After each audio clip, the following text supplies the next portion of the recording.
Welcome to this bite-sized video, which will review Stage 4 of the EPA Checklist, Gateway Stage, and show you where you can find additional support to help you through the required steps. The Gateway meeting could be carried out remotely, but it is important that all parties meet either in person or remotely to confirm the apprentice has achieved all the required components and there is relevant evidence in place. The employer and apprentice will be asked to sign a Gateway Declaration form, as can be seen here, and they are confirming that the apprentice has achieved the occupational knowledge, skills and behaviours in the apprenticeship. The Gateway form can be signed using digital electronic signatures, such as Adobe Acrobat or DigiSign, or wet signatures can be used.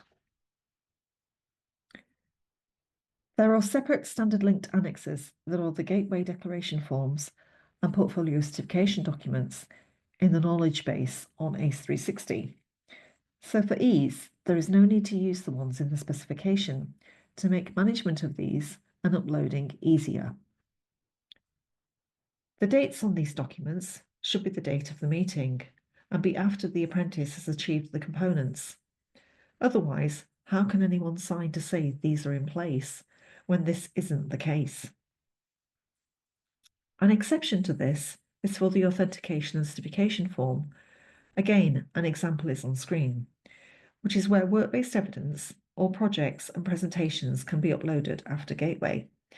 And this and the evidence should be uploaded to the shared documents area, as by this stage, Gateway will be locked. At the meeting, endpoint assessment should be discussed further to confirm suitable dates and make sure everything is in place, such as any resources, including a room if needed, other staff, and IT facilities.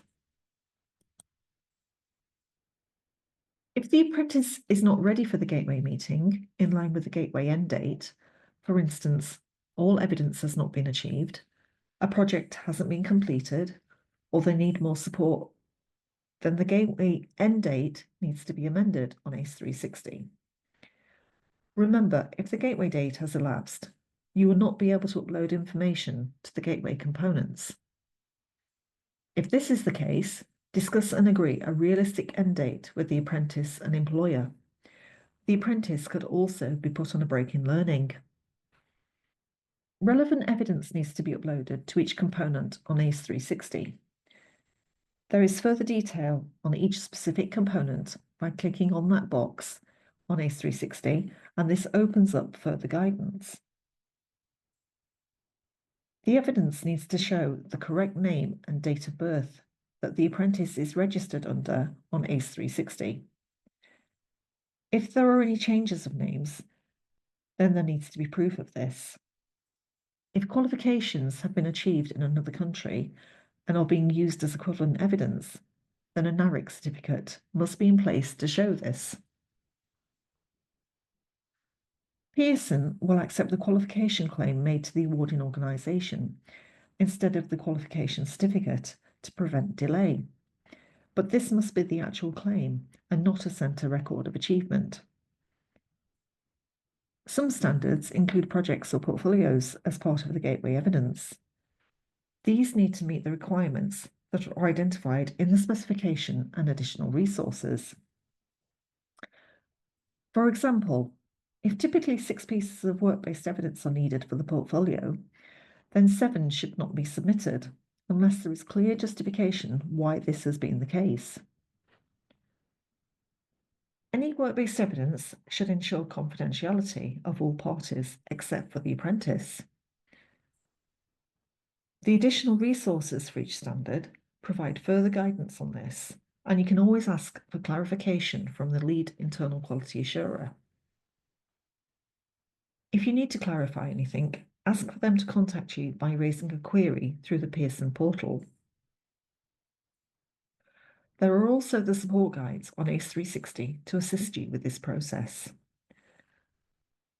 At this stage, recheck everything is in place to prevent rejection. When you have uploaded all the Gateway evidence, remember to submit the Gateway evidence by confirming Gateway readiness.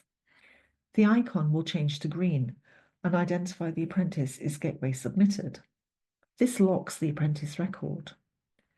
If something needs to be added, it can be uploaded to the shared documents area, or you can log a support ticket on ACE360 to unlock the record.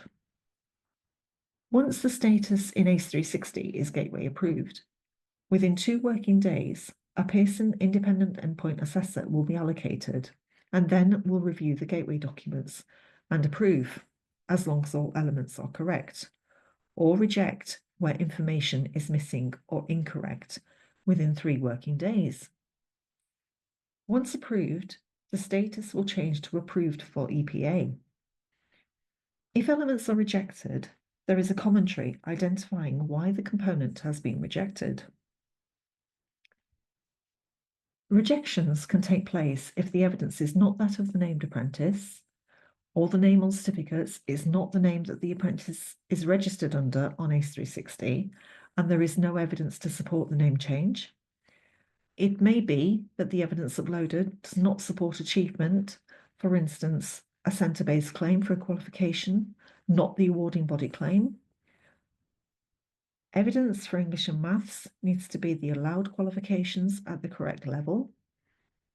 Dates on documents may not be consistent or show that the apprentice has achieved all the required components, or the documents may not be signed. Names and dates may not be on the evidence to show who this belongs to or when it has been produced. The rejection needs to be addressed, and the new evidence uploaded to automatically reopened component box before you confirm gateway readiness again.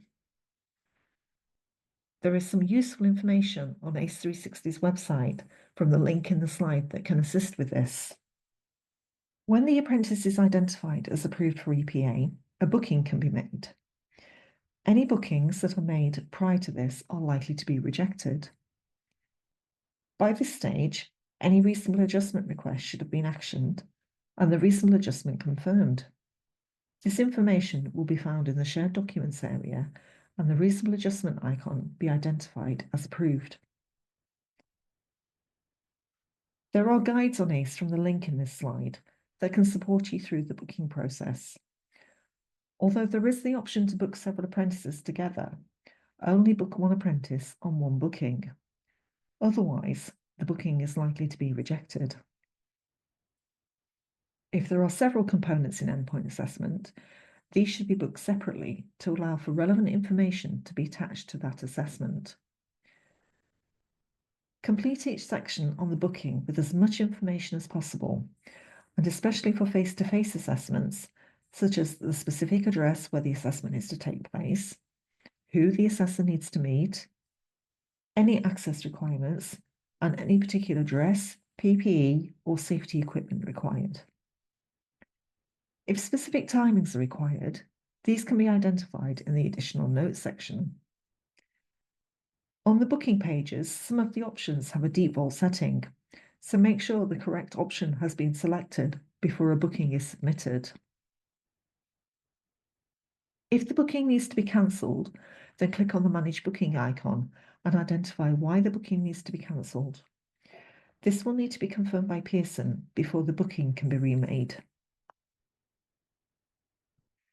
Pearson identifies that endpoint assessment will be scheduled within 6 to 8 weeks from the approved for endpoint assessment point, but this is in relation to face-to-face assessments to allow for arrangements to be made.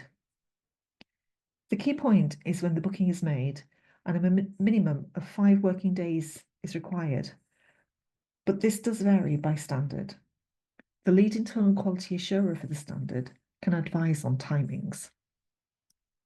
When the booking has been made, this will be allocated to an assessor who will aim to contact the apprentice within 2 working days of accepting the booking and will arrange a planning meeting. Another check of the contact information on ACE360 for the apprentice and employer is important here to make sure there are no unnecessary delays or information such as links for tests not being made available to the correct email address. When the planning discussion has taken place, a planning checklist will be uploaded to the shared documents area on ACE 360 to confirm arrangements. Some standards, such as the customer service practitioner, for example, the showcase needs to be submitted 5 working days ahead of the endpoint assessment. Apprentices should be offered support to ensure everything is in place, and this can be uploaded to the required timescale. There are checklists in place in all the standards to ensure everything is in place prior to endpoint assessment. Any other work-based evidence that is to be used in the assessments needs to be confirmed as meeting the requirements in the specification and additional resources. At this point, once Gateway is logged, any further information should be uploaded to the shared documents area. If the evidence has been produced after Gateway, then a new authentication and certification form will be needed. Make a final check that everything is in place for the apprentice's endpoint assessment. Any questions or clarification from the apprentice or employer, and that they are all set up with the relevant allowable information, documentation, and links to the assessments if online. That relevant software has been downloaded and checked for access. Any room bookings are still available. Basically, that everything is good to go for a successful endpoint assessment. If any on-screen tests are required, these should be booked on ACE 360 after the apprentice has been identified as EPA ready, and you will complete the booking screens as previously mentioned. There are guides on ACE 360 and on Pearson's website to support this. In exceptional circumstances, if a paper-based test is required, this should be requested from Pearson. Pearson will invoice for 10% of the endpoint assessment price, which includes reimbursement for the ACE 360 token in the month following the apprentice being identified as EPA ready. Support for the other stages within the EPA checklist can be found via the qualifications website or YouTube.